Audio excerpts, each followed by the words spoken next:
Can you grow sprawling plants like squash and melons, watermelons, things like that in containers? Absolutely. And arguably, you should. Now, there's some things to keep in mind when you're doing this, folks. And there's benefits, okay, of growing these in containers. One of the things you should keep in mind is they're still sprawling plants. You're still going to need a lot of space. Now, you can trellis these. You can let them just spill over onto the ground or your deck or wherever. But make sure they have adequate space and just expect these things to be in your way unless you trellis them very nicely. I don't mind these spilling over. They're not in our way. Not a big deal. All right. One of the benefits of growing these things in containers is you have more control than in-ground growing. Now, you're also going to have less pest pressure for the most part. There's always exceptions to the rules, but for the most part, when you're growing in containers, you have less pest pressure. So that's a benefit.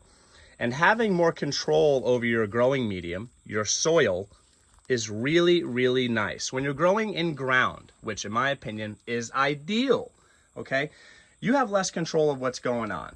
Now, if you're a hands-on gardener and you're really paying attention to your soil and what's going on, whether it's in ground or in your containers, you're going to have better control of your soil, all right? The benefit of growing in ground is, well, you have more soil microbiology and perhaps more of a diverse soil microbiology when you're growing in ground. So if you're growing in containers, you're gonna want to make sure that you inoculate your growing medium with your native soil microbiology. And you could do that by just simply soaking some soil in water, all right? And just letting that go for a little bit, a few hours at least, okay? Preferably 12 hours or more. And just watering your containers with that. And that will inoculate your containers. Now, that microbiology needs food, all right? In ground, there's a lot of things going on. You might have more earthworms, for example, that are moving things around and tilling and depositing those amazing worm castings. And you're not going to have that in containers as much unless you're just being very diligent and just making sure that you're putting earthworms in your containers. But for your containers, you can top dress, you can add your soil amendments and kind of get a better idea of what's going on and what's growing on. So I say you should absolutely go for it. Give yourself plenty of space, all right?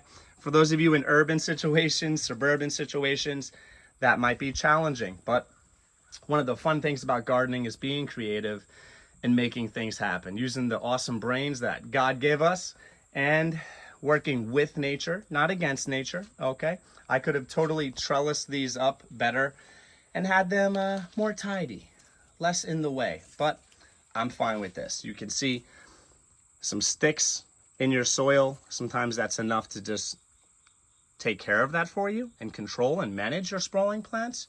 Sometimes it's not enough, folks. So I say go for it, give it a shot, give it a go, give it a grow. And let me know in the comments below, have you grown watermelons, melons, different types of squash in containers before? If so, how did it go for you?